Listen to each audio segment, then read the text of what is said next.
What's up YouTube, it's Alex Combow here from Snowbound Apothecary. I got a video for you guys today about pushing yourself harder in the new year.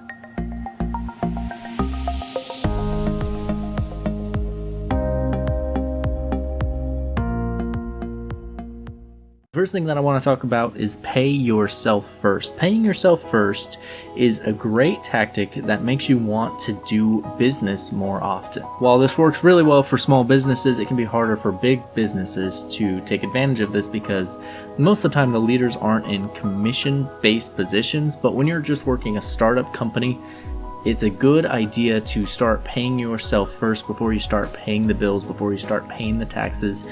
You pay yourself first so that you can reap the benefits first. And it sounds a little selfish, but you have to be a little selfish to stay a little motivated.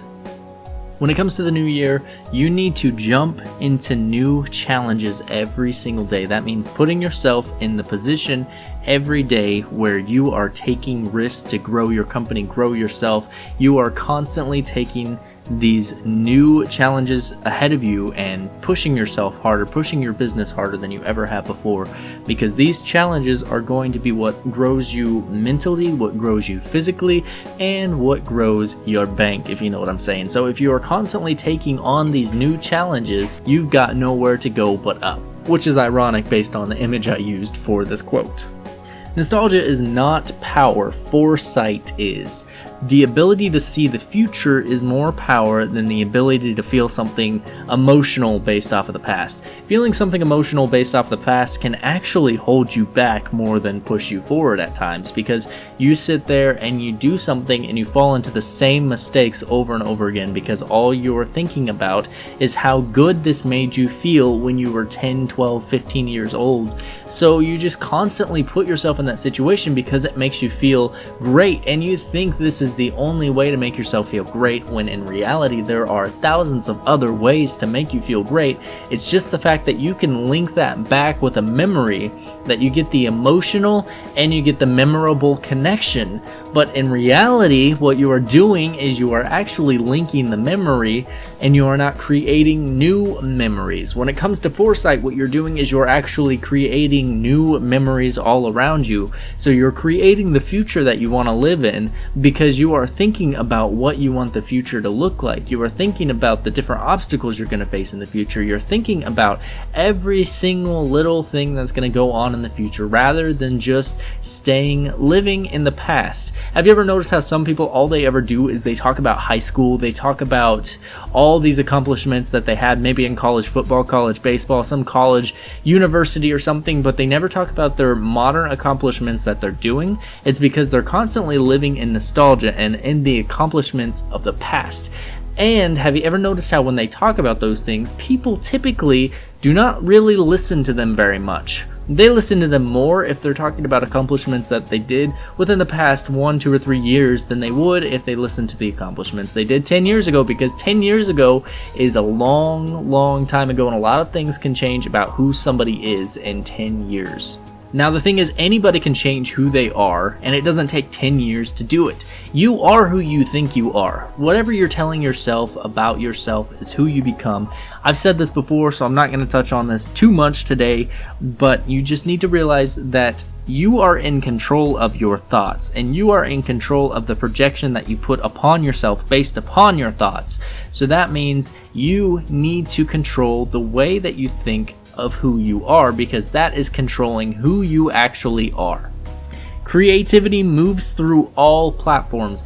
If you are doing things to make yourself more creative, like drawing, doodling, playing with Legos, maybe doing some sort of activity that makes you more creative, like stacking rocks or something like that, then you'll actually notice that your creative energy will start to channel itself more in your industry, in your business, and you'll have more creative ideas.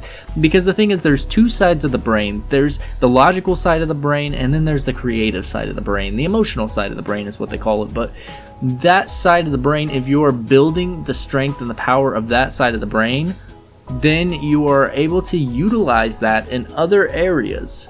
And the brain is a muscle, so you can constantly be working out the brain. So if you're working on your creative side along with your logical side, then you'll start to notice that you see new possibilities and new options in the working environment that you hadn't really seen before. So I challenge everybody, this is my challenge in this video, I challenge you to go out and do something creative that either you've always wanted to do, you enjoyed doing as a kid, back on the nostalgia here, but it's not always a bad thing.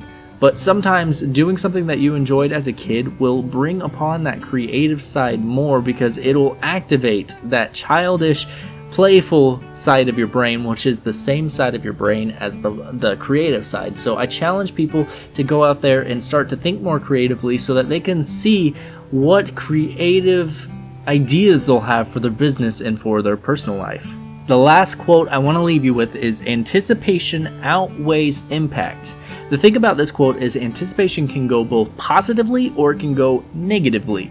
You can anticipate something much better than it actually is. You can anticipate that you are going to make this sales call and you are going to win somebody over from the sales call that has X amount of friends, and X amount of friends are going to come to you from that friend, and then overall that one sales call makes you hundreds of millions of dollars. That is an over exaggeration of anticipation. Your anticipation is much higher than it should be. But then again, there is the bad side of anticipation too, which is you are expecting something to be much worse than it actually is. Like, for example, jumping into water, you are anticipating that you can drown even though you know how to swim. You are anticipating that a shark is going to bite you even though you're in a pool. And if you're anticipating a shark's going to bite you when you're in a pool, I think really you should be worried about other things, like the floaties, those things have pretty sharp teeth sometimes, just like those pillows in your bed. But these are all great examples of how anticipation can be a much larger thing than your impact, which is another reason why you want to improve the side of your brain that is foresight. Not only are you improving the creative side of your brain, but you need to improve the logical side of your brain that tells you, this is what I can logically get out of the sales call, this is what I can logically get out of jumping in the pool right now, and this is what will happen. Because knowing what will happen, it doesn't smite your dreams like you think it will. It helps you to predict the obstacles and the challenges that you are going to face in the near future. So that's all I got for you guys today. Thank you for watching. I hope you enjoyed this video. If you did, please like it. Please leave a comment below. Let me know what your favorite quote in this video is and how you're going to challenge yourself to be more creative in the coming year. And I will talk to you guys next time. Hit that subscribe button. Bye.